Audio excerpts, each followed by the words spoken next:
What's up, ladies and gentlemen? Welcome into the Studs Podcast. Us three, Mike, Louie, and Keith. We are here. Louie, how you doing, man? Doing great, man. How are things with you? Doing well. Keith, how you doing? Mike, I'm doing great, but we're on to Cincinnati. How are you doing? Oh, what to say? We're not on to Cincinnati anymore. Because if we were on to Cincinnati, we'd still have Jimmy Garoppolo here. We'd still have Tom Brady here. But we're not. We can't be on to Cincinnati. We're on to Jarrett Stidham now. No, who we do have, though, who's been tested, tried, and proven? Ryan Hoyer, the Destroyer. Oh. He's so... I don't like him at all. He did play well last preseason, though. Yeah. Keep that egghead on the bench. He did. Yeah. Keep that egghead on the bench. Just start Stidham. Yeah, I agree with that. Just go forward with Stidham, man. I mean, I was into Cam Newton for a little while, and then I kind of I don't know. I like the young route. I'm excited to see them play this year. I am more than I've been before, because I guess not that the winning gets sickening, but you just get used to it. It's like there's nothing new. Yeah, there's nothing new anymore. Right. So, but yeah, I'm excited for that. Again, I wish Jimmy G was still here, but that ain't happening. A lot of news this week in the sports world, especially with the return of sports. Seems like everything's opening up. Your thoughts? You guys got any thoughts about the NBA returning possibly soon? They're thinking about one location. You guys got any thoughts about any of that? Well, you see, I haven't heard the actual story or the reports opening the NBA back up. Excuse me. So what did they say? What was the story? They're thinking about Orlando was going to be the spot as for the NBA opening back up. They said Orlando and Vegas. Orlando and Vegas were the two spots they were potentially thinking about. So it would make. Go ahead. I was just going to say, so every team has to play in either of those two spots. Well, I would assume that they would have an East and West kind of ordeal. So they have Eastern Conference in Orlando, Western Conference in Las Vegas. Right. But I think the way they should do it, since everyone's quarantined and everyone's basically going to be in one location, the issues you used to have were in the Eastern and Western Conferences should be like, all right, we should have a 1 through 16 seed, best record, like number one team to the 16th best team, regardless of conference. So you could have like 10 Western Conference teams and 6 Eastern Conference teams in the playoffs, but it would be fair just because it would be by team record. You know what I mean? You wouldn't have some scrub like Charlotte Hornets be in there. Like, why the hell are they in the playoffs? They don't deserve to be there, you know? When someone in the West that gets cheated out, like the Pelicans, right? The Pelicans can make noise. Yeah. Like they got a nice young team they could easily not make the playoffs. So for me, I think they should switch over to that format, you know? With the circumstance they have right now, I think it makes all the sense in the world. Now, my question would be is that obviously, you know, this all started happening, you know, right after All-Star break. So, I mean, there's still basketball left to be played to help determine that. So my question is whether or not, you know, like Louie said, you just take the top teams and put them in like whatever, they're all drafted into the playoff brackets just based on record, or do you like play out like the season a little bit more? Is there still more basketball to be played? And in either situation, when a team plays, you know, I mean, realistically, if you got like Las Vegas for the West, and if you got Orlando or whatever, Miami, wherever that is for the East, how often are teams going to be playing in there? Say if you have a game one day, how long do you wait until the next team can play in there? You know what I mean? Is it going to be like a normal like NBA like day or whatever? Because like teams play, you know, sometimes the next day. So is there going to be like a delay in between games, or they got to like disinfect the whole stadium first? I don't know how that's going to all like work out. Obviously, I would like it for it to come back in full force, but it doesn't look like it can. You know, if they only got 2 spots from the play. I think what the process is going to be is they're going to call in, you know, it's got to be at least like, let's say they start calling in NBA players next week that left their hometown and said, you know, you need to come here 14 days quarantine to make sure you have nothing. So it's going to start there. They're going to start calling in their players whenever that happens. That let's say they went overseas or they went back home wherever they were. They have to quarantine. They have to quarantine for 14 days. So I think they're going to call in their the players that need to be called in, quarantine them, and then, like I said, Disney World. They said Disney World's most likely going to be the site because do you know how big Disney? Like, I didn't realize Disney World was like, I forgot what they said. It was like the size of like 30 football fields. No, Yeah, that makes sense. Yeah. And all the hotel rooms they have, Right. and the not hotel rooms, hotels that they have on there, it's very realistic. You could probably fit almost every team on there. I mean, it's only 15 players. You keep them in the bubble. So it's going to be interesting. Someone will get it. Someone will get it, and I hope not, but someone will get it. And that's the question. What if? What's going to happen when someone gets it? I was just thinking about that because if you think about it, there's a lot of things that go into a basketball game and prepping for it. You have obviously the equipment managers, you have the players, you have the coaches, you have like the maintenance people for the actual arena or whatever where they're playing. And I mean, there's a lot of things that go on to that. So I mean, there's going to be a lot of people interacting. And mind you, I mean, both teams have like their own like entourage that travels with them and whatnot. So that's just one thing I was thinking about too. I think there's a high chance for people to get sick again. And what's going to happen if that happens? You know what I mean? Like say like, I don't know, like two people, like when this all started, like the Jazz, say like someone like a Rudy Gobert and a Donovan Mitchell, two players on the same team get sick.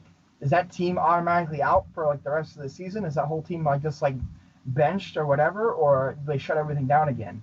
Yeah, well, that's the argument. It's like if Taco Fall, knock on wood, God forbid, if Taco Fall gets it, do they really have to cancel the Celtics game compared to if Jason Tatum gets it? You're one superstar's get it. Like if LeBron catches it, that dramatically decreases the Lakers' chances compared to if Alex Caruso gets it. You know what I'm saying? It's like, what do they do? What does the NBA do? Do they continue going on and that team has an unfair advantage because their best player just got the virus, or do they cut the whole league? Or are they going to play favorites and say, LeBron got it, we got to cancel, but, Taco got it, we can continue?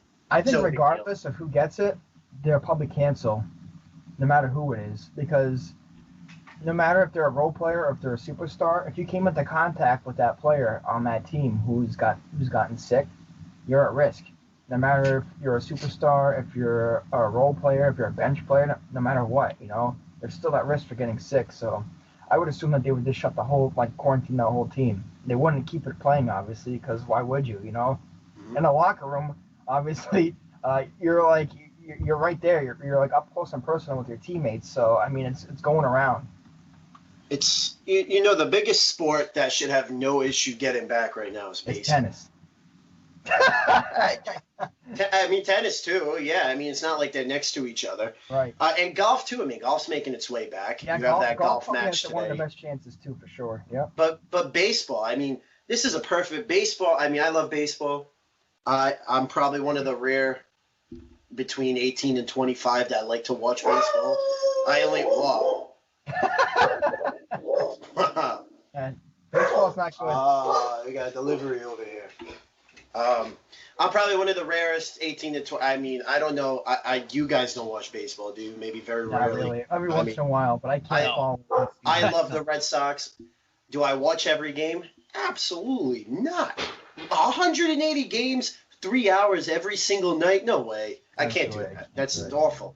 But I love playoff. Playoff baseball is one of the best, especially the wild card, where they have the one game play-in. That's one of the best series in sports in terms of playoffs. Just the energy, the action is great. But this is their opportunity right now, and it's been talked about for a while. This is their opportunity right now to be the only big sport to be playing right now. I mean, golf is what it is. Baseball, in its heyday, should be able to beat out golf in terms of views, but that's going down because the pace of play, the games are too long. They are. They're too long. And you've got the players that don't want to do it. They don't want to play. They don't want to play. And that's the difference. The NBA is so much more popular now. And just look what's happening right now. The NBA players are ready to go. And these guys are body on body, full contact. Not as much as football, but full contact, sweat, everything. But yet these baseball players, one of them came out last week, said, I'm risking my life. Of course, but so are frontline workers every single day. So how do you go off and make that statement that you're risking your life when you got people on the front line working every single day? They're risking their life. You going out and playing baseball and say it's standing at first base and the other person or whatever, you're standing in the outfield 35,000 feet away from the person, you're pitching, and I think it's 10 feet from the mound or something like that. Come on, man. But I mean, just to interrupt, but I can't see his argument a little bit. I mean, if you're at first base, if you're playing first base, there's a runner from the other team who you don't know. I mean, God forbid them. I guess to counter that, they're not going to allow like steals and stuff or something like that. Right. So you wouldn't have to be that close. But there's also the fact for baseball where I don't know if you guys have been in a baseball dugout, but if you're not in the outfield, if you're waiting to bat, you're just sitting in the dugout with everyone. It's like a locker room in there too. I know. Well, that's where no matter where you go, you're going to have to do a bubble site. Like, it's going to have to be a bubble site, whether it's Arizona. So these people, they're going to be quarantined for 14 days, even before the season starts. So I get that. I get that point. I get that point. But I do agree with you. They're not out on the front lines risking their lives like that guy said that. That's just so unjust to say. Yeah. Like, it's just not politically right to why would you say that when you got these doctors and nurses doing what they're doing, dude? Like, I forgot what his name was. I forgot. And some asshat. Yeah, I forgot who it was. He plays but here's the thing: the baseball players all come out and they support each other, which is great, I guess. But they're all like, I'm not gonna play either. I'm reducing my money. Come on, man. This is your opportunity. This is baseball's opportunity right now to be the number one sport. Yep. And they're ruining it. And soon baseball is not even going to be baseball anymore. Like 20 years from now, MLB might be what MLS is now. MLS is probably gaining more popularity right now than baseball is. I don't think it's there yet, but there's a big Revolution fans. Like, that's a hot take, Mike. That's a big there's a fan base for the Revolution. Like, it's really especially last year they had a really good season. Like, the MLS could be in 20 years from now. Could definitely maybe be where NHL is, where maybe they're all lumped together. The MLB, the NHL, MLS are all lumped together. Because, I mean, you can't sit there and watch a 4-hour baseball game. You just can't. Get back to the NBA point. I think it's going to be interesting because, they pretty much had these guys quarantined for 2 months, supposedly, if everyone's following the rules, right, under the team guidelines and things of that nature. So it'll be interesting how they make their way towards that Orlando base. See hopefully kind of escape any cautious things that are or any hazards that can bring the virus over. But I think the 14-day quarantine is a good idea. They probably will do that. But I just want to know you guys' thoughts on how the vibe of the game is going to turn out to be. You guys think it's going to be kind of a summer camp, like a summer league kind of vibe when it comes to the playoffs? Because I'm assuming there's going to be no fans. I'm assuming it's going to be courts they're going to have courts pretty close together. I'm assuming they're all playing games. So I think it's going to be definitely an interesting experience to watch that. And I don't know how they're going to air all those games. I don't know if they're going to air them at different times, usually how they do 1 o'clock, 3 o'clock. It might be on tape delay like it used to be. Back in the day, you used to tape delay it. Tape it and release it later. I don't think it's going to be a tape delay. It could be. It's going to be live games. They might have games going on at the same time. It's going to be run like an AAU tournament. Yeah, exactly. That's it. And they're going to broadcast. They're not going to tape delay. I mean, I don't know how many. So the Magic have training facilities near Disney or somewhere over there. I don't know how many courts they have. So you might. I mean, ESPN and you, I think too. And ESPN's got the wide world down there too. They got their huge indoor sports complex too. So between Orlando's facility and that, you could probably do maybe 2, maybe 3 games at a time. Whoever's broadcasting, so you're going to have the TNT crew down there quarantined. You're going to have ESPN's crew, and I'm going to assume they're going to have, Kyle Draper down there. And I'm not going to send Tommy Heinsohn down there. They're going to probably have Kyle and Scal down there, or probably not Mike either. Mike and Tommy probably going to be staying up here. So I'm assuming they're all going to be quarantined. I don't think they're going to tape delay games. I really can't see that. But it's going to be run like an AAU tournament. I'm saying if they got like a bunch of games going at the same time and they can't cover them all, they might just tape it and then show it like a day after. I'm honestly excited for it because it's weird. You see all these like superstars and all this glamour like names just playing in an indoor gym with no fans. It's like you kind of having. It's kind of like the MJ documentary, like when they had that 5-on-5 practice with the Dream Team. It's like, wow, like these guys are just playing with, like, it's gonna be weird. Are they gonna like create some sound effects like when people do things well? Like, how's that gonna go? So I was watching the Korean baseball. I only watched for like 10 minutes. I just wanted to see it because there's nothing. Doing that Korean baseball, you gotta let it go, yeah. Mike. Gotta let it go. I only watched it once. I never watched it. I watched it on repeat. I didn't even know they aired it. I didn't wake up at 5 a.m. I didn't know they aired it. Tell us about the games are on at 1 a.m. on ESPN. I never wake up and watch that. But I watched it for 10 minutes on rerun. And I got to say, the way they did it, you kind of didn't really even notice that there weren't any fans. Kind of really didn't notice that there were any fans. I know they were playing sound in through it. I completely lost my train of thought just now. Let me restart. All right. The way they had the camera set up, it was only maybe on pop flies that you noticed there weren't fans, but it sounded like they were pumping in noise. And it really wasn't that big. I don't know I think we're just so starved of sports right now that we'll take anything. Even if they pump in fan noise, I mean, what's it gonna be? Don't make it unrealistic. Don't make it like on a stick of free throw or something like that. Like, I mean, Joe Buck from Fox talked about doing that. They were going to pump in noise into the football game. So as long as they do it in the Korean Baseball League, it sounded realistic. Like I said, they only showed the seats when it was a pop fly because that's the only option. But other than that, they have been doing a good job avoiding showing that. So.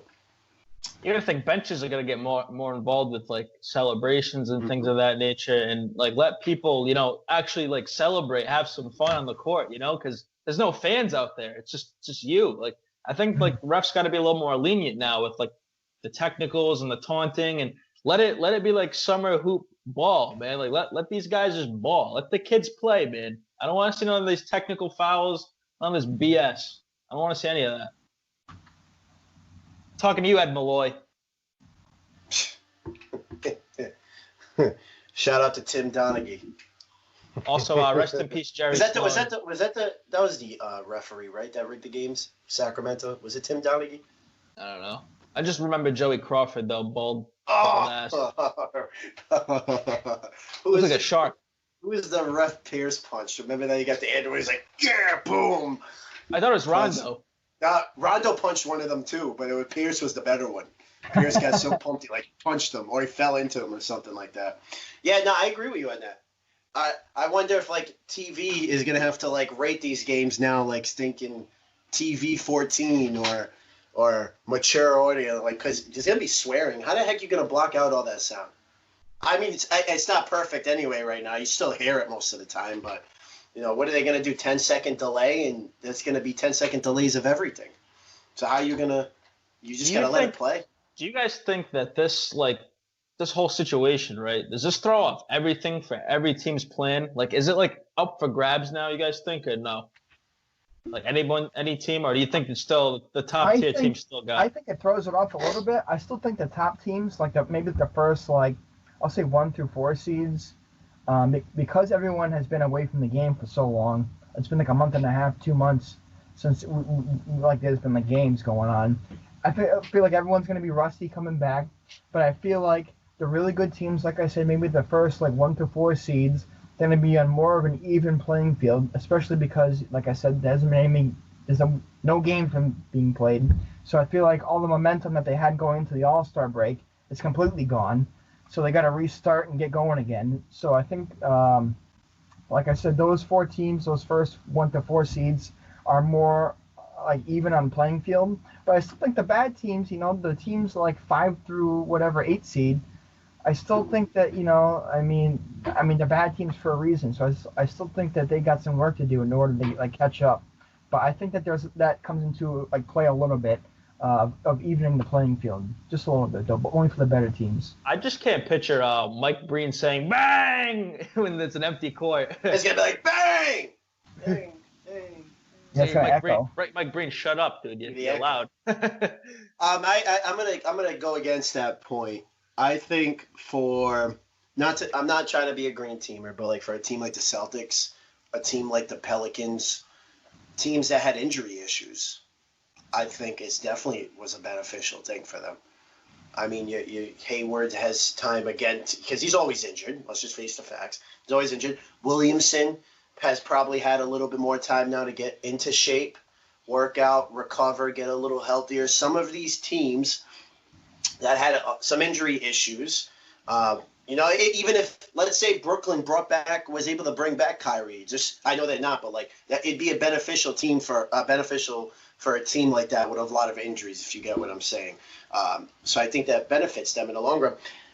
A team like the Lakers, I mean, they are an older roster. I don't think LeBron is going to get rusty. He's just LeBron. He takes impeccable care of his body, but they were on a roll. They were on a roll before and so were the Celtics too. I mean, Tatum was on a roll, so that might affect Tatum a little bit. But I think for these teams with injuries, this was definitely a beneficial time for them. But some of the older teams, again, like Milwaukee too, they were on a run too. So I think these teams that are on runs definitely might take a little hit. The big factor is the playoffs. You're not going to have home court advantage anymore. Mm-hmm. There is no home court. Do you think, just to go off track a little bit, do you think that they'll pump in like more fan noise for like a home team or whatever, or like how do you think that'll work?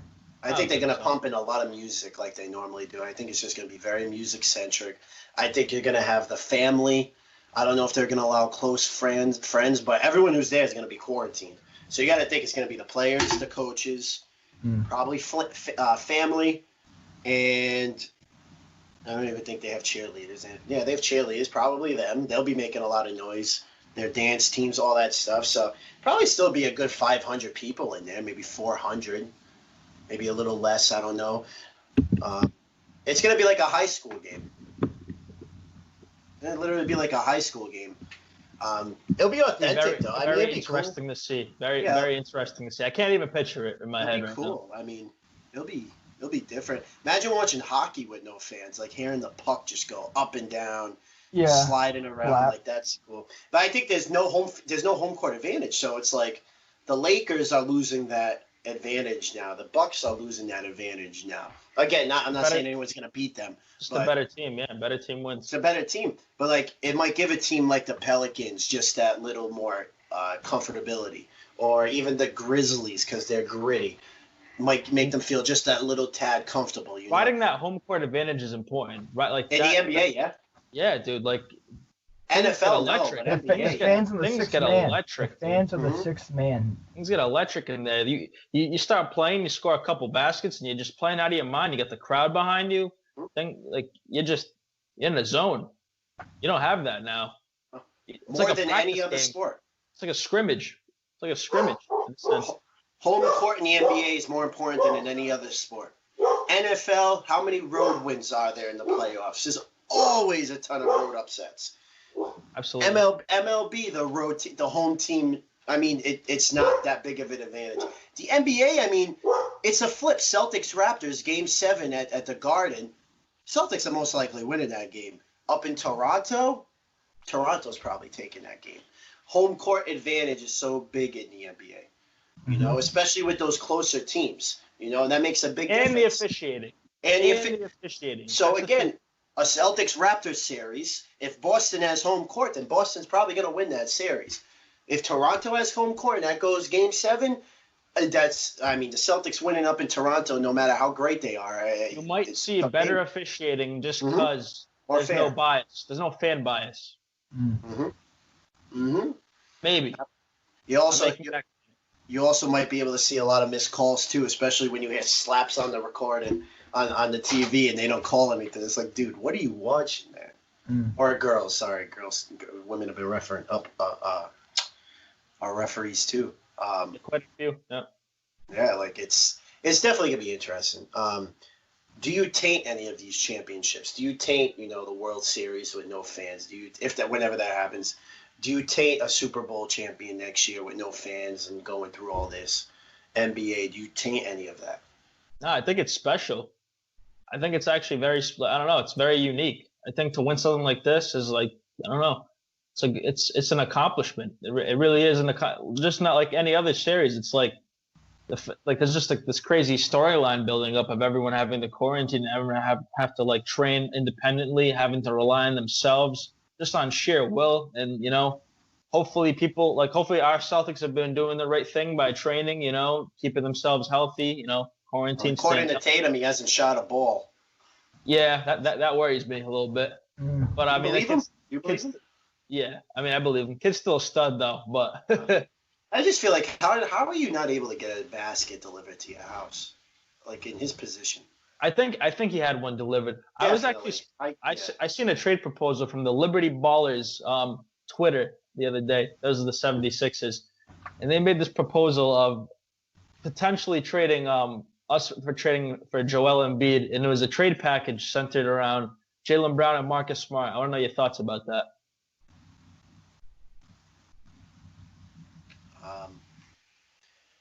Listen, I'll give you my initial thoughts because I'll let you think about that. I think if you bring Embiid to Boston, I think that's a great idea. I'm sorry, Marcus Smart is a tough one to let go for me. But if you have Tatum and Embiid, I feel like that's almost a comparison to Shaq and Kobe. I feel like that's almost a comparison to Shaq and Kobe. I feel like if you have those two, they will dominate. They will dominate the East, and I feel like we'd be the number one seed. People I made like a Twitter post about it. You have your Giannis stopper right there. Yeah, people call me crazy. Like, dude, I love Jaylen Brown and I love Marcus Smart, but if you have the chance to roll a dice on a star player, because Embiid's a superstar, Jaylen Brown will be an all-star, but Embiid is a superstar. How old is Embiid? Like 25. Is he 25? 26. I think so. Let me fact check it. I wouldn't mind doing Jaylen. I mean, I love Jaylen Brown. There's only a couple people I trade him for. I think Embiid's probably one of those people. Mm-hmm. He definitely is, because I think Embiid fits Steven's system because he can shoot, he can hit his free throws. 27. 26. 26. All right. He's 26. 27. No, I said 26. Oh. I mean, personally, he fits Stevens' system. He fits him perfectly. He's not a defensive liability at the end of the games. You don't have to take him out because of free throws. He's a beast, dude. Yeah. He's a beast. Why wouldn't you do that? Why wouldn't you do it? Why wouldn't you do it? Why? Yeah. No, I mean Marcus I love Marcus too. If there was a way to figure to keep Marcus in the team and maybe give them a little bit more, maybe some more picks instead, and say, we're going to keep Marcus, I would love that even more. I'd do it in a heartbeat. Take Kemba. I mean, I would do it anyway. Take Kemba or Gordon. Take them. Yeah, take Hayward. Give Simmons some shooting, a little bit more shooting and playmaking off the wing. I would do it. I would just try to find a way to keep Smart if possible. But if that's the case, I mean, yeah. I'd be all for that trade too. I mean, I'd be all for that trade. I just didn't know how old Embiid was. I mean, that would be the only thing.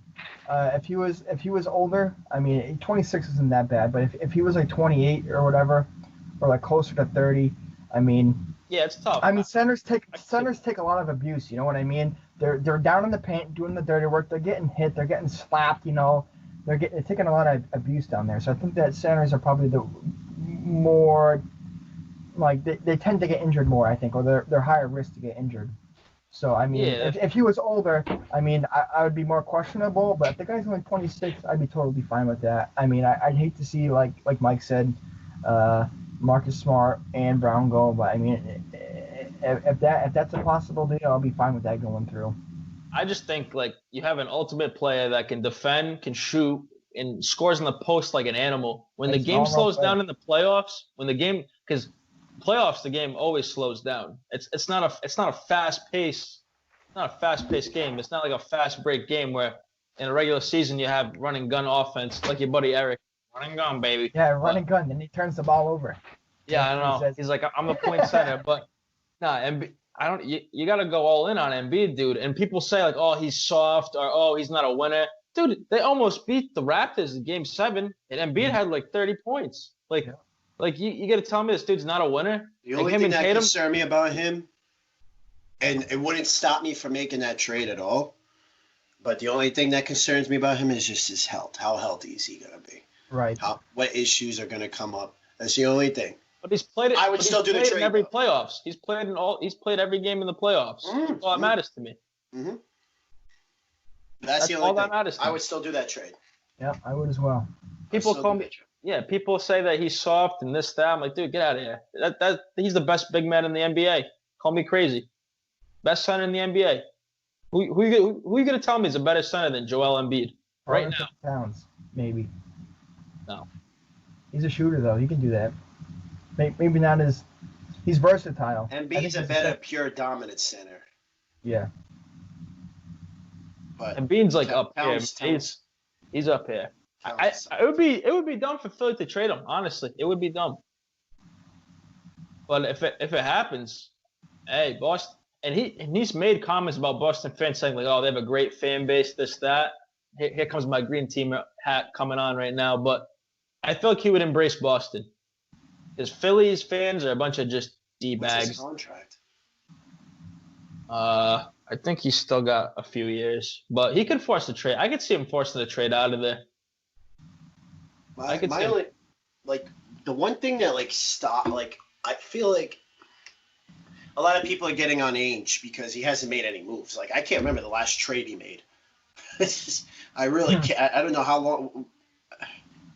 I mean, he stayed pat this year. He stayed pat for the past 4 years. 3 years. Like, I think the GMs really don't like to deal with him. They want to fleece him. So I think if you ever called Philly and said they want to be like, they're not going to mess around with him. They're going to be like, yeah, we want this, we want that, we want Brown.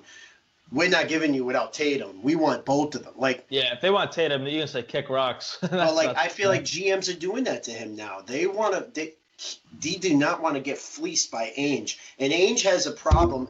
I guess it's not. I mean, Ainge wants to win every trade. He doesn't want to be fair value with every trade. He wants to win every single trade by a mile, like with the Nets trade. He wants to win it by a mile, and the GMs, I think, know that now, and that's why he hasn't made a lot of trades in the past couple of years. Mm-hmm. Like, he has not pulled the trigger on a couple of trades. Like the Jimmy Butler trade a couple of years ago. Like, Paul George, you could have had the chance to pull in. Kawhi. Yeah. Oh. Still, Kawhi would have left anyway, but. See, I don't know. Maybe. Kawhi I think Kawhi's different. You know, Kyrie's not. I mean, KG wasn't ready to commit to here. I think maybe Kawhi could have been sold on it. I don't know. Not Kyrie. Kyrie's a different animal. I think Kawhi's a different animal that is about winning. Now, if you went to the Clippers and the Clippers weren't even a chance to be a contender, then that'd say a lot about him. But he went there. That was a contending team, and especially adding Paul George into there. So I think you could have had a slight chance of convincing Kawhi to stay. I really do. Did you hear? I remember hearing a couple when Kyrie left. I remember hearing there was some reports that came out that he was talking to Durant about coming to Boston. That was before he totally shifted his head and wanted to get out of there. And I forgot what the turning point was for him to just want to leave. But I guess there was talk like he was trying to sell Durant on Boston. Because remember, Durant. Can you imagine coaching that team, though? God. Stevens would be fired. Stevens would be out. You get like a Tyronn Lue in there. It would go back. Stevens would be out. You know, Doc Rivers would be able to handle that team. last year, Doc Rivers was the better coach for that team, not Brad Stevens.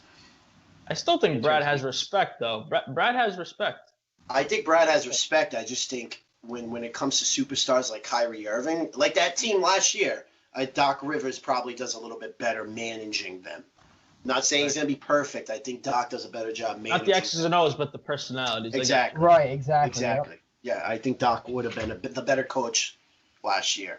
This year, Stevens. I still think Doc's a phenomenal coach. In terms of managing egos and what he can do, I think he's phenomenal.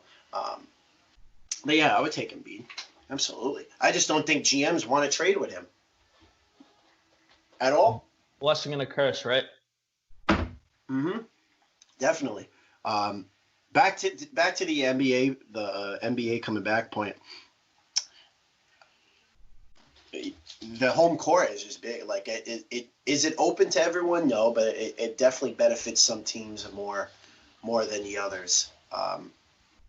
In terms of comeback, I'm just excited for basketball to hopefully come back soon. I had another point. I can't think of it. I had another point about it. Can't think of it. Bury it. It's gone. Yeah, I had another point about that. Yeah. So that'll be cool. Hopefully sports come back soon. Hopefully life can resume to some sort of normalcy in the near future. Then we got that golf tournament, right? I remember the question. I remember. It's so I asked you about the legitimacy of the title. Like, I think it's still a legitimate title. Like a lot of people questioned the Spurs when they won their first championship because it was a strike year. And they're like, oh, Houston was so old and they couldn't, really get in shape. San Antonio won that because they were a younger team, blah, blah, blah. Like, it's going to get flack no matter what, no matter who wins. But it's better than the NHL talked about just giving the number one seed the championship about a month ago. Like, so the Bruins would win. The Bruins would be the champions. But, like, why? I would rather vacate this year's title than to do that. Play it out in the summer league, baby. Play it out in the summer league. And next year, think about it, right? To kind of get off your point, how is the regular NBA season going to start now? Is it going to start later now? Because I think that's beautiful. So? Oh my I think God. They should take away. I don't think they should start at Christmas. I think they should start around like November to October. I think they should cut out the preseason. Screw the preseason. We don't need that. No one watches it anyway. Probably have to do it. One or two games. Have to get rid of the preseason. I think that's a waste of time. No, they've been talking about it. They start at Christmas Day because Christmas Day is the biggest slate of games until the playoffs. You start on Christmas Day, and they go into I think it was Christmas Day through August. NBA Finals in August or September, and then you have the NFL starting in September. So you got the NFL starting in September through February.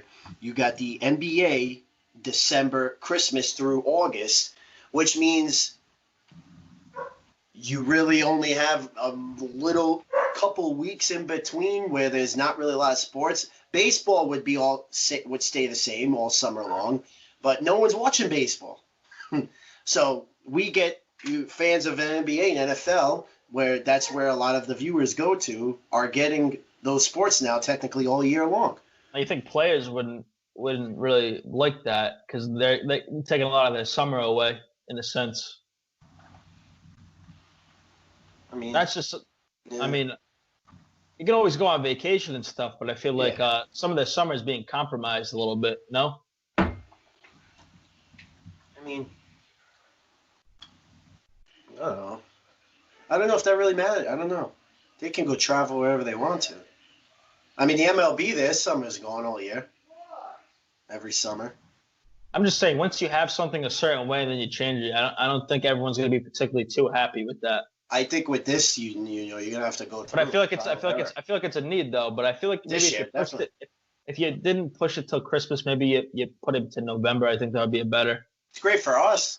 It's great for fans. Yeah, there's no gap in between. Maybe 2 or 3 weeks no gap. But you still got preseason football going on during that time. Mm-hmm. So that's something. That's better than sitting and watching baseball games with 4.5-hour games. Yeah.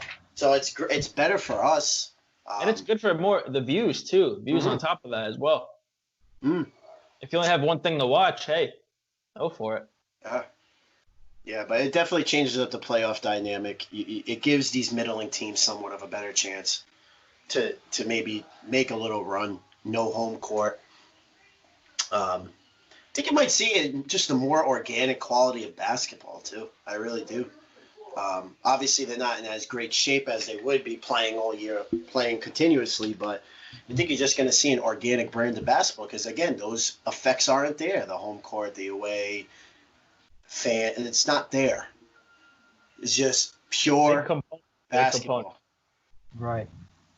which will be interesting. But yeah, that's my take on that. I'm excited. I hope everything comes back. Those things will be big music events, though. Let me tell you. Literally gonna be playing music the whole time. Probably gonna hear music while they're playing.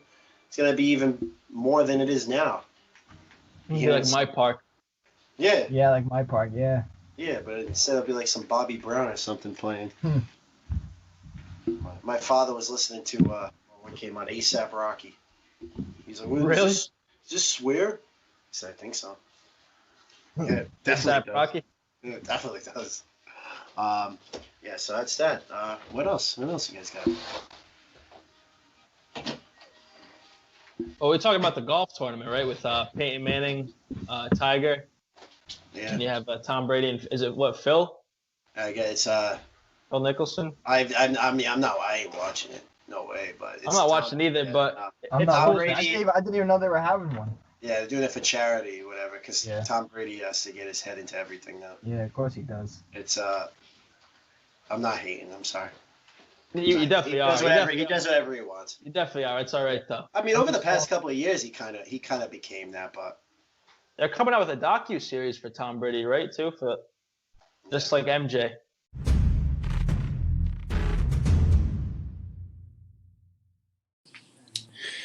All right, ladies and gentlemen, if you haven't heard about Anchor, it's the easiest way to make a podcast. Now, please let me explain. Here's why. Number one, it's free. What's better than free? Number two, there's creation tools that allow you to record and edit your podcast right from your phone or computer. You can literally go outside, record whatever you want to, and upload it. That's that easy. Anchor also will distribute your podcast for you so it can be heard on Spotify, Apple Podcast, and many more streaming services. Here's another great point. You can make more money from your podcast with no minimum listenership. Okay, you can make as much money as you want, and there's no minimum on how many listeners will need to listen to it. And lastly, it's everything you need to make a podcast, a successful podcast, in one place. So they make it super easy for you. Here's what you need to do right now. If you're interested in making a podcast, you need to download the free Anchor app or go to Anchor, ANCHOR.FM to get started now. You do not want to miss out. Get started again. Download the free Anchor app or go to anchor.fm.com to get started now.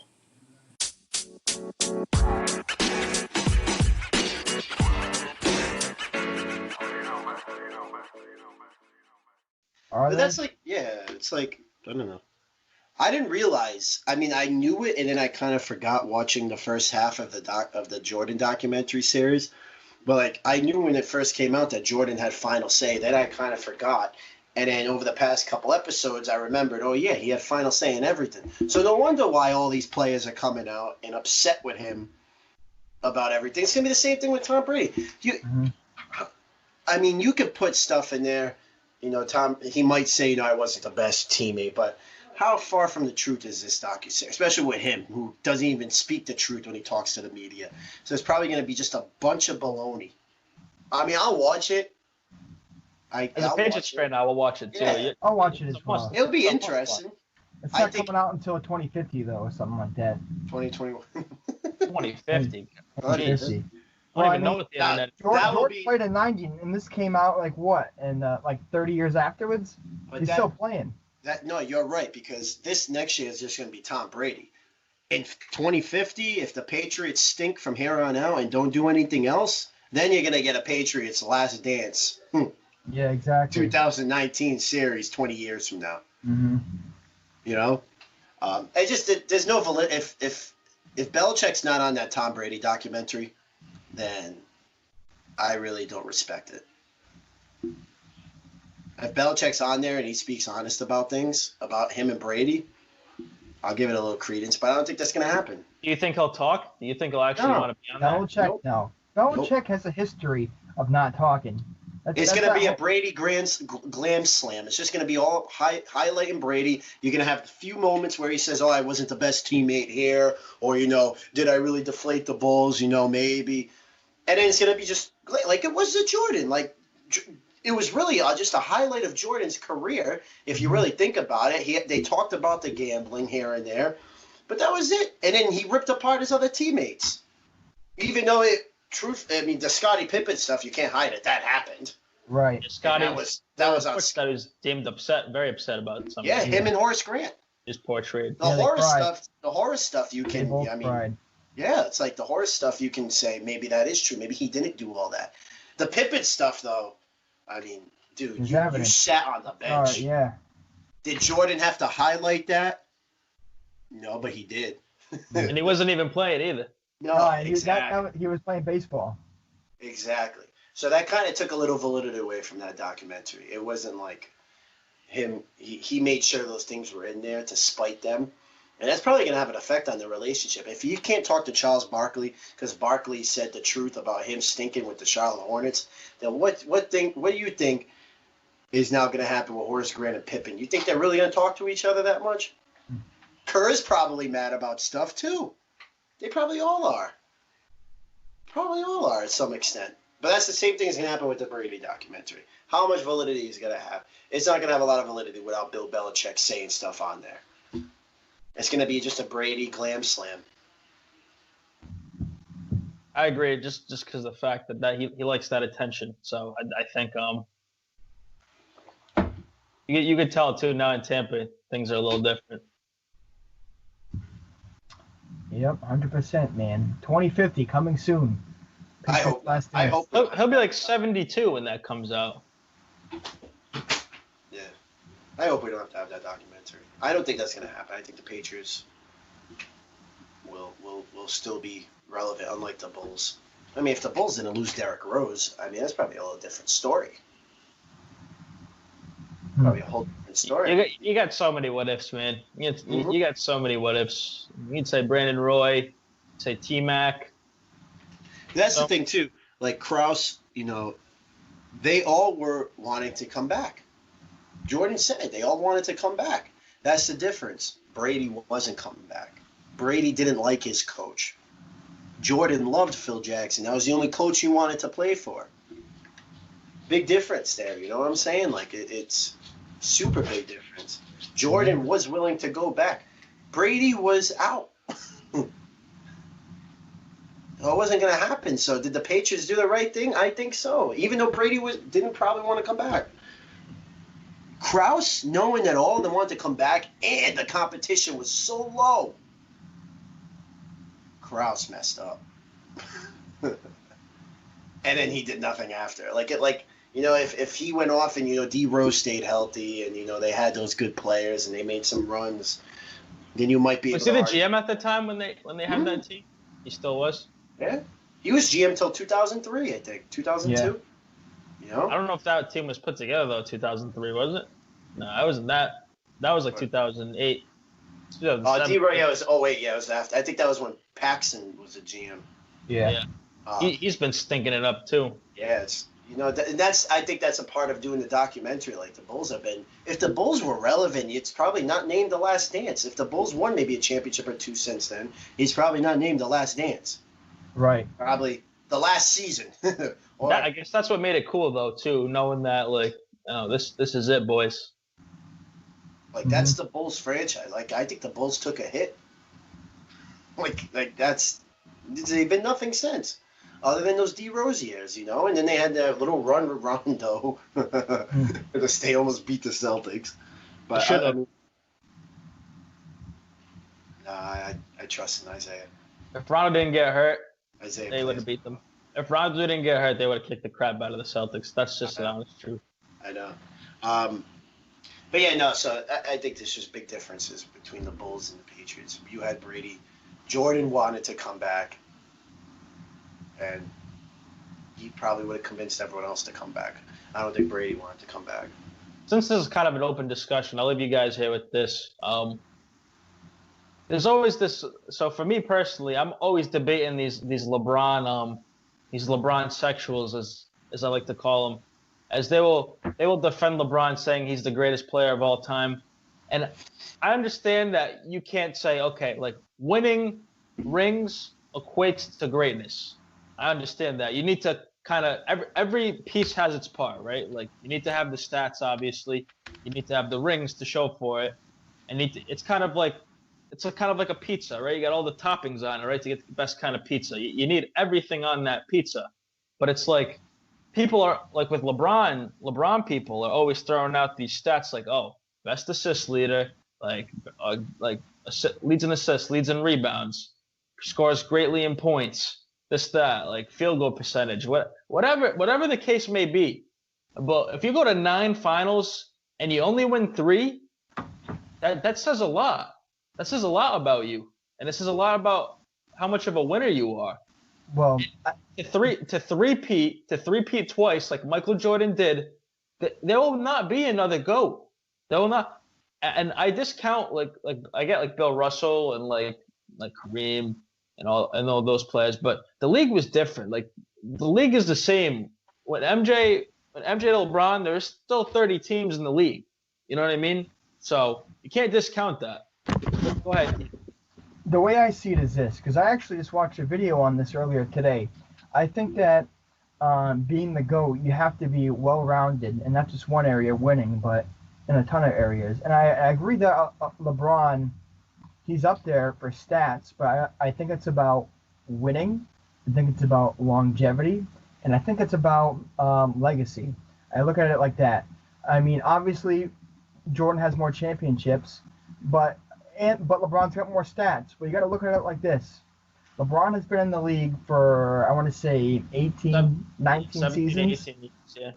But Jordan, when he got all those accomplishments, did it in 13 seasons. He played 6 seasons less than LeBron and got all those accolades going for him. So that's one thing. So you got to look at longevity. I mean, LeBron's got better longevity. He's been able to maintain his peak longer than Jordan. But Jordan, like I said earlier, I mean, he's got all these accolades in a shorter amount of time. So Jordan's got him beat there. And then for winning, obviously, Jordan went 6-0 in the finals. And like you said, Louie, LeBron's been to more finals consecutively, or whatever. But Jordan still got the better record. And I look at it like this as well, for the last thing. Stats are important. I'll give that to Jordan. I mean, not Jordan, LeBron, because he's got more rounded stats. But for legacy, no question, Jordan changed the game more than LeBron. Jordan is. Here's the argument too. The argument too here is that Jordan had a better surrounding cast on the Bulls. So like Scottie Pippen, Dennis Rodman, Horace Grant, etc. But you can't tell me when LeBron joined the Big Three, that team would have was taken over the NBA. That team, you had Dwayne Wade, who was a top 5 player at the time. Mm-hmm. You had Chris Bosh, who was arguably a top 7 player at the time. In Toronto, he was the man. They were like a 3 or a 4 seed, and they went into the playoffs. And I don't know what round it was, like maybe first or second round, but he was a great player. And a lot of people like to make the argument that Dennis Rodman was a better player than Chris Bosh. I will say this, rebounding, defensively, yeah, I mean, Rodman was just the ultimate role player. But Chris Bosh was an all-star, potential also superstar before he got, the blood clots and all that. Mm-hmm. But I think you can't, like, the Heat they won 2 championships, but they're almost 1 for 4 instead of 2 for 4 if Ray Allen didn't hit that shot. I'm not going to discredit them, but if Ray Allen doesn't hit that shot, San Antonio wins. And they're only 1 for 4. And you can tell me LeBron is your GOAT? I don't know, because I think he checks out in the fourth quarter. I know he's hit some big shots, but I think he's not the same player as Michael. And I don't care. He might be the best all-around player, saying like he's everything he does, he's good at. But he's not, like, I want to say he's the best at everything he does, So it's like, for that argument, like, yeah, Jordan wasn't the greatest passer, whatever. Jordan wasn't as great rebounder. Well, yeah, he's 6'6". He's a shooting guard, number one. But when it comes to scoring, when it comes to like clutch shots, when it comes to the theatrics, all of that, he's got it. He's got it up here. I mean, if you're a basketball fan, there's no debate. There's no debate. Some of these new generation kids that they will say LeBron, but it's absolutely ridiculous. It's absolutely ridiculous, and I will debate anyone on this topic. Yeah, like, 100% your thoughts, agree. Mike? Mike's just sitting down, taking it all in. He's like a vegetable. That is such a fired up. a I'm fired. fail. I get fired up over this topic. What a fail. You should have beaten Dallas. You should have beaten the Thunder, which you did, because they were just not ready at that time. You should have beat the Spurs both years. Maybe not the second. The second year a little different because Kawhi Leonard was there, and was he a rookie? Was he a second-year player? Second year, probably. All right, so Kawhi is what he is now, and he was what he was then too. So, but they still sort of could have won that, especially against an older Spurs team. What a failure that was! Complete failure. I think for LeBron's mental game, it was a success for him to leave and go to Miami. In terms of just mental and feeling how it is to win, but to only pull out 2 championships out of those 4 years together. Scraping 2. What Scraping a disgrace. Disgrace. Pull back the Thunder was their best one. The Thunder won 1 game? That was it. Yeah, it was a 4-1. Yeah. The Spurs was 7 games. Like, pull back the video. Not 4, not 5, not 6. That's what makes it worse. That's what makes it worse. That's what makes it worse. They were that dominant. They were dominant. They should have pulled off more than 3 2 superstars. You've never seen anything like that before. No. And people try to downplay Chris Bosh. That's what pisses me off. You had 3 number ones. Maybe Bosh is a 1 or 2, but 3 number ones. That's what gets me angry. I don't care about the Cleveland team. Like Kevin Love, Kyrie Irving, That was a good championship. I will give him that. I will give him that. I will give him the Cleveland one. Absolutely, no doubt. And even him taking that scrub team with Zydrunas Ilgauskas and Sasha Pavlovich, that's the thing that's you go to the finals with that team. That's impressive. That's and the guy that's banging his mom. But I mean, that's the thing. Like, you can't tell me LeBron's the GOAT. You can't tell me LeBron's the GOAT. It's not possible. It's not possible. I don't care. Bring up any stat you want. I don't care. You're gonna tell me the supporting cast of Scotty and Dennis isn't equal to D Wade and Chris Bosh at the time? You're out of your mind. You're out of your mind. If I can, I just want to throw another little stat, another little nugget that I found. I was listening to earlier on the same video.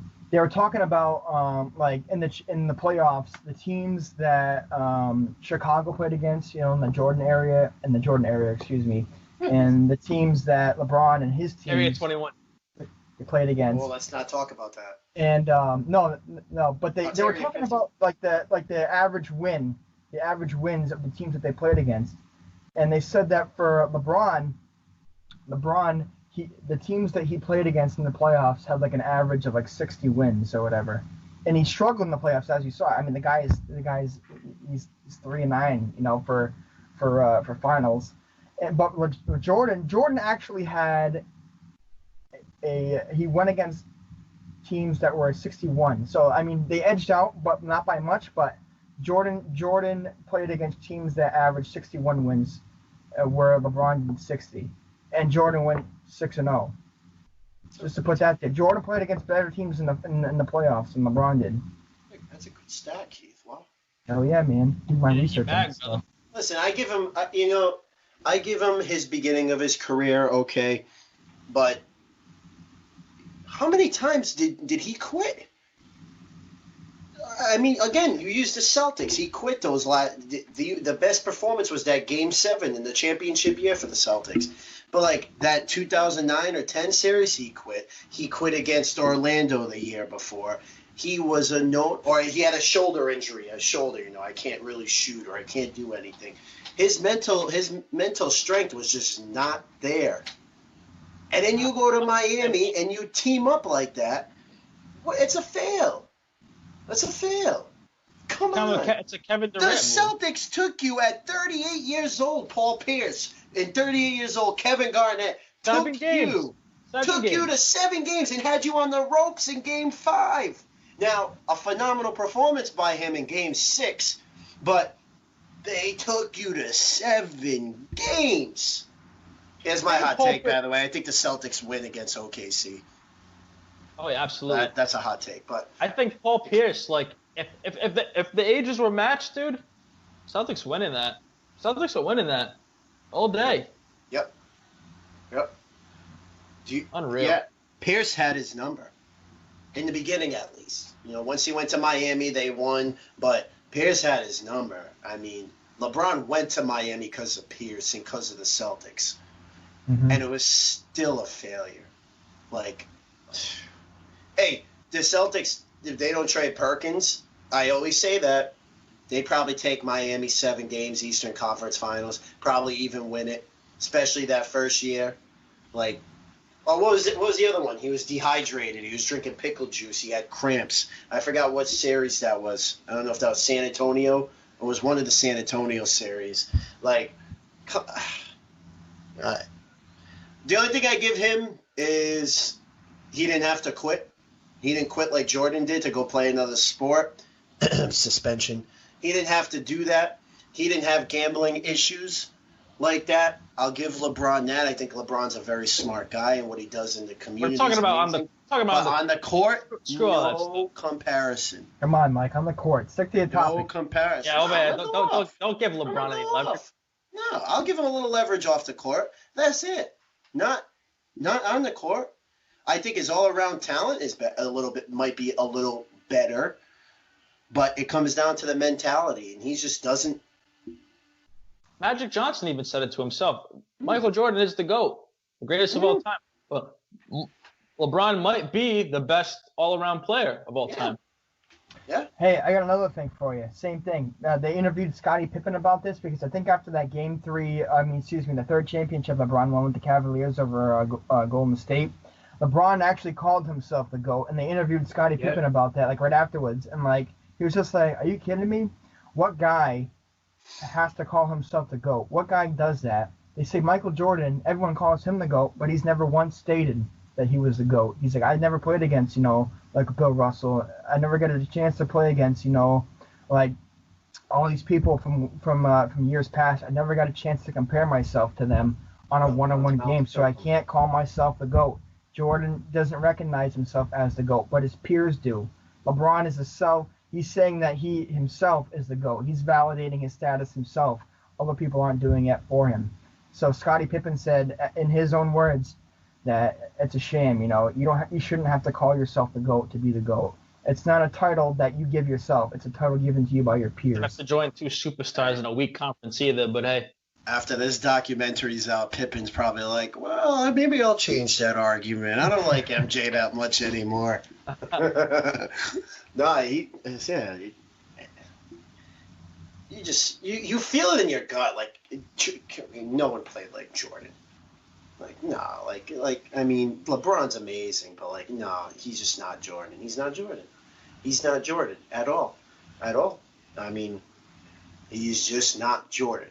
And even in, like, the new era when he was playing against the Wizards, he was still giving people the business, dude. Yeah, he was. He had like, a couple 50-point games with the Washington Wizards. And you're telling me he was playing against plumbers and this, that. Dude is still an all-around skilled player. I'm just, like, how do you go and smoke 3 cigars, like, before the game or after That's the game? That's what I'm saying, dude. 6-pack of beer and then go out and just ball. Like, I mean, how? Like, Yeah, and Jordan didn't have to leave. That's a big one, too. Jordan didn't leave. Did Jordan have great talent around him? Yes, he did. But he didn't leave. He didn't go off and say, hey, Kobe, you want to play? Or he didn't, go off and try to get Magic. Hey, Magic, come to Chicago. Right. People were drawn to Jordan, Mm-hmm. And, credit maybe to and GM the Bulls put some great players around him. But he shouldn't be penalized for that. Right. Should be penalized. Just like if LeBron went, like LeBron gets a lot of credit for the Cavaliers. Did they have the greatest talent? No. But he gets credit for that, so Jordan shouldn't get hated on for having great talent around him in Chicago. Right. That's not his fault. At all. No, not at all. You know, I don't think there's no comparison. The question with me is he a top 5 player? Can he be a top 5 player of all time? Yes. Yes. I think so. I disagree with Pierce on that when Pierce said that. I think Pierce is a very biased. He's very opinionated. He's very biased. He's very salty. opinionated. Which, as a Celtics fan, it's okay. Like, you like it, but like a little. He's still salty. That's all. A little shot. Salty. To say he's not the greatest, absolutely. To say he's not a top 5 player, I mean, just. No, LeBron's definitely in the top 5. He's a beast, man. Sure. He's a beast. You know, it's to say that, no way. I found a funny list too. I was looking it up. It was like the top. It was like build your Celtics Mount Rushmore or whatever. But I didn't want to do that. But it had Isaiah Thomas as the 15th greatest Celtics player ever. No. Yeah, man, it was a joke. I mean, that one season is probably one of the best in Celtics history. That season he had the stat line. I think he's in the 20s. Maybe in the 20s. See, I don't into late 20s. I don't mind that. That season that he had, I mean, was one of the greatest in Celtics history. But to say he's a top 15 player in Celtics history. Definitely not. No. My take on the Mount Rushmore thing real quick. I was just thinking about it, you know, taking a walk. And because they had the starting lineup Celtics, and you had Pierce in there in the top 5. Here's my bold take. If Tatum stays with the Celtics for the next 10 years, and Tatum goes off and wins, even if it's just 2 championships, maybe 3, Tatum is over Pierce. Whether you put him in the starting lineup, if you have Pierce in that starting lineup, then Tatum substitutes. If he wins Pierce. 2 rings, it's better than Pierce already. Mm-hmm. I think his talent's better than Pierce already. I think what he can do is better than Pierce already, talent-wise. Physical, now it's just winning. The physical stature of the kid. I mean, he was 6'8", like long wingspan, can shoot, defend.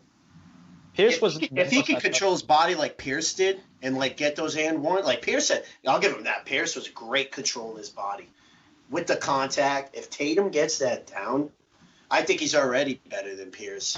Mm-hmm. Just winning those rings now, even if he wins only 2, and stays with the Celtics for a long period of time, that he's better. This team as constructed right now, though, they're not built to win. No. They're not.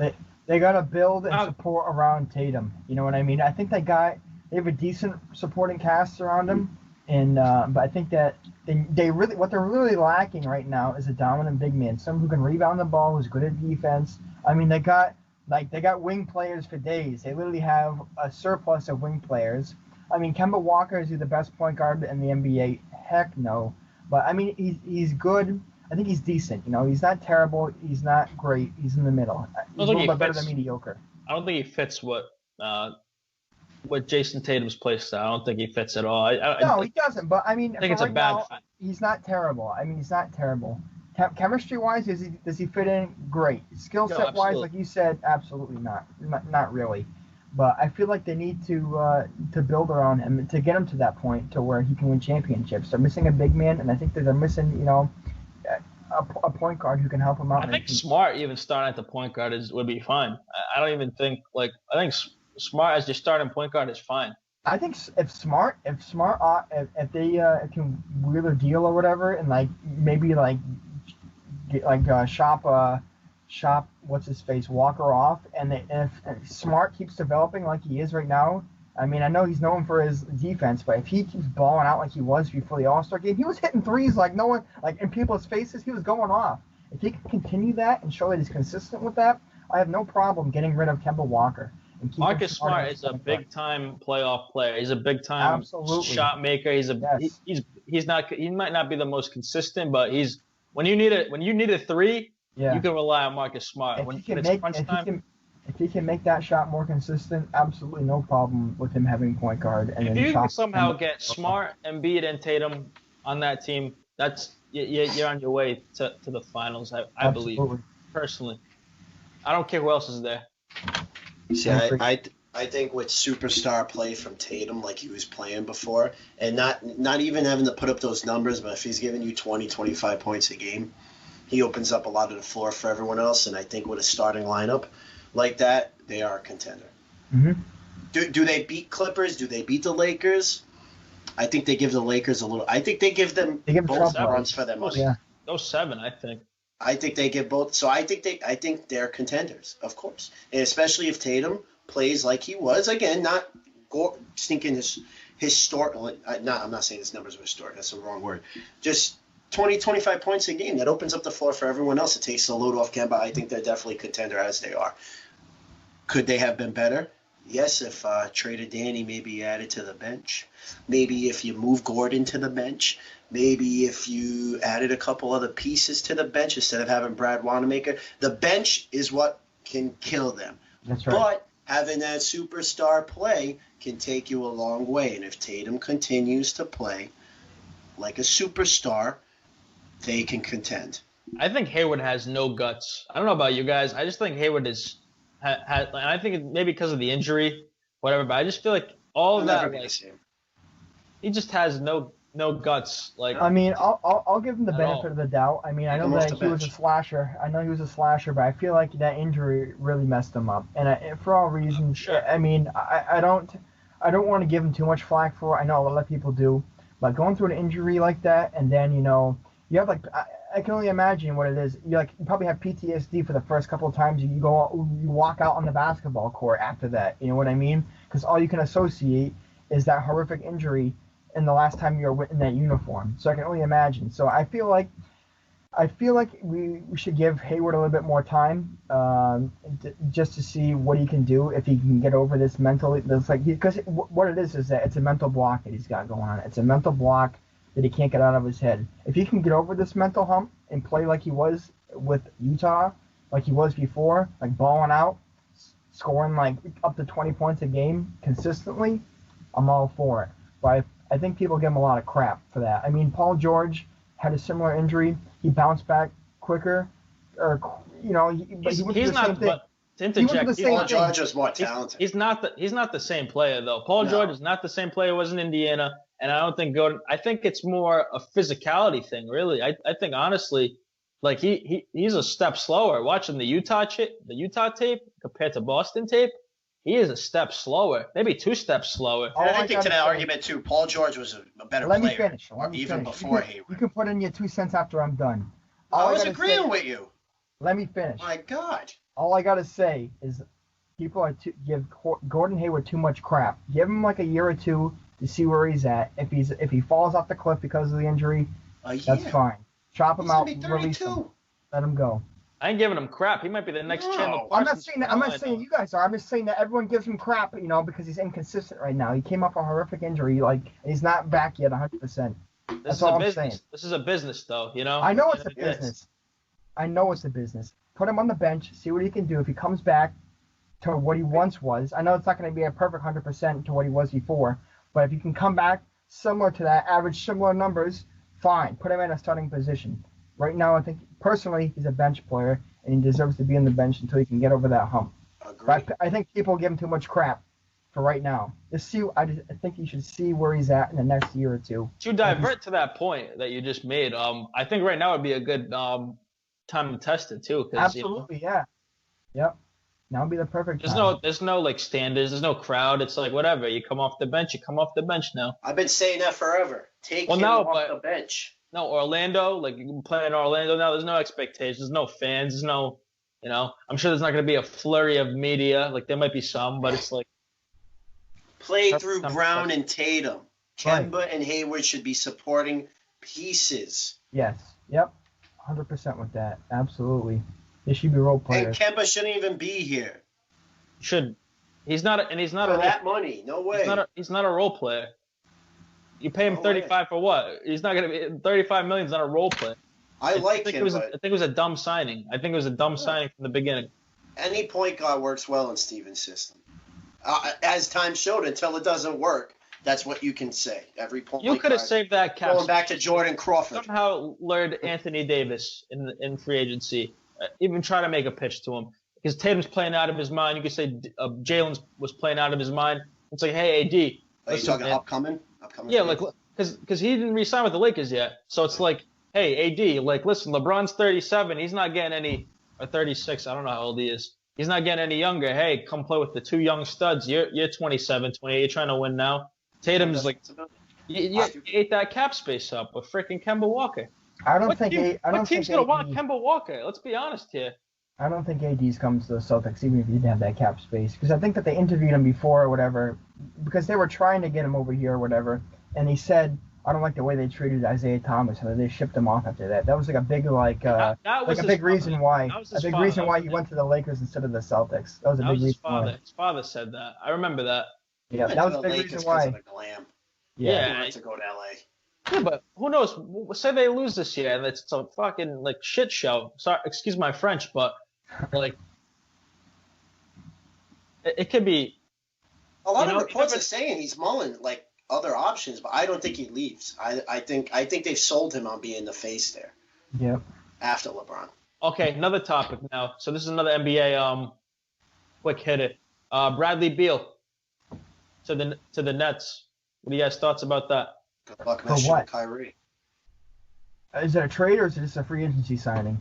Trade. So there's reports that the Nets are kind of seeking a trade for Bradley Beal. Or I heard Bradley Beal, and I also heard Victor Oladipo as well.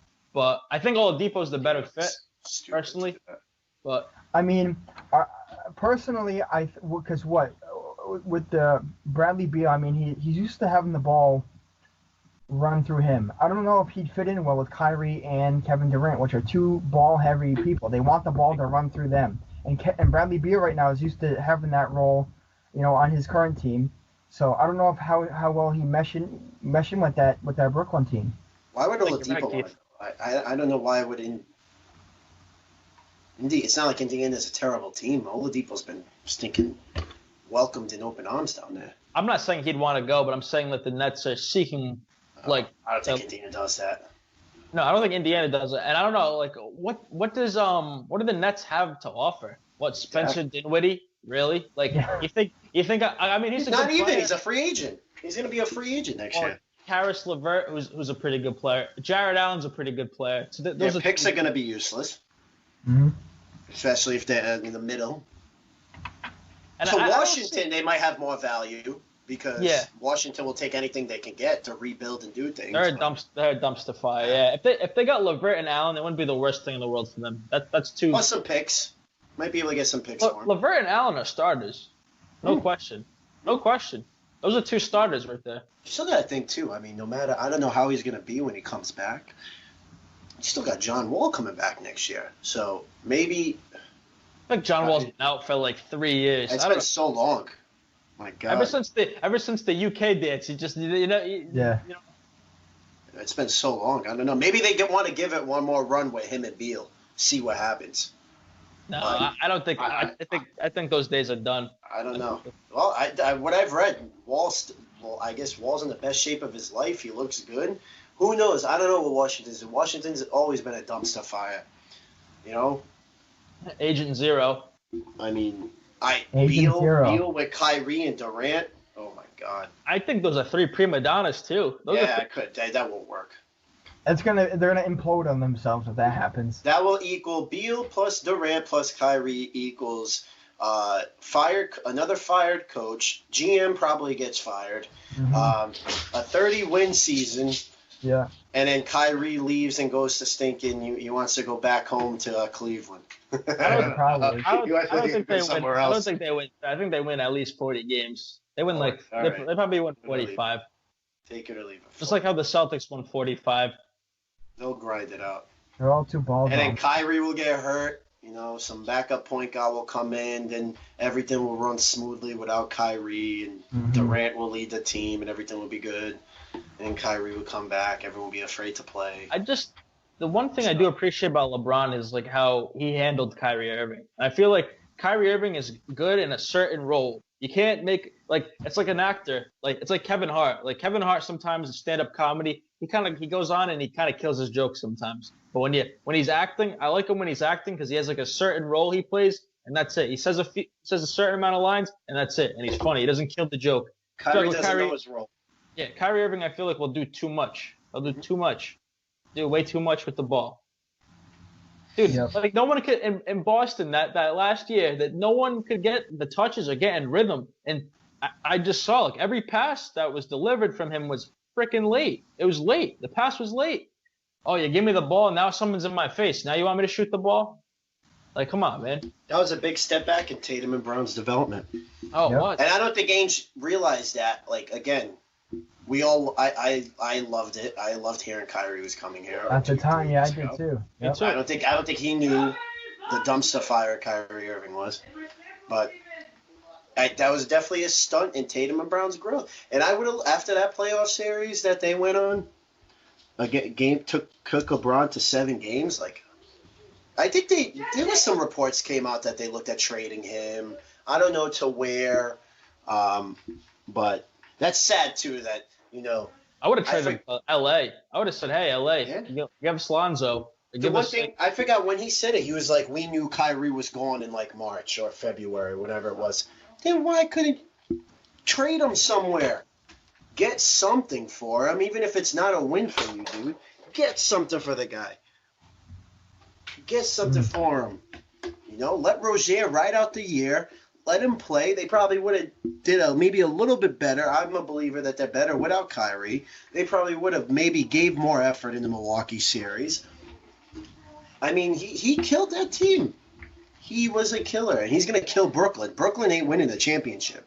Dude, it's going to be funny because he said he was like, I want that matchup with K Walk. He was like, quote unquote, I want that. I mean, he'll smoke Walker, but. Yeah, but like, dude, you could have had that matchup. You were hiding because of load management. Mm-hmm. You were hiding because of load management because you didn't want to face those Boston fans. Those Boston fans are brutal. Imagine that series. Oh my God, dude! If we ever. Oh. Brooklyn against Boston. Oh my God. The Boo Birds will be out. He's got to be the most hated athlete. Mr. Benedict Arnold over there. Oh my God. Yeah. Well, yeah. We talked about a lot of stuff. Opened it up. Opened up the floor. Absolutely. Any final thoughts? Anything else? Hey Keith, what do you think? Well, I think that Kyrie and Kevin are the two top 10 players, and but I think they're gonna clash. Oh, my printer's going off. My printer's going off. Oh boy. Yeah. No, that's it. I really got nothing else to talk about. You got anything else? No, I got everything off my chest, man. The LeBron and Jordan thing was really like one of the main. I'm happy that documentary's over. I was done with it. I was over it. A little too long. Yeah, I just want basketball to come back. I don't think I would have watched it that much if there was no sports on. I might have watched here and there. I probably wouldn't have. Me and you are gonna do the Nugget challenge. We talked about it, but we are going to do it. Yeah, we're gonna do that. We can do some other cool stuff on this channel as well. Do a lot of stuff. Well, anyway, check us out. I don't know where Keith went. Keith's gone. Anyway, check us out on Spotify. Aliens took it. Give us a like, comment, check us out on Facebook, Studs Podcast.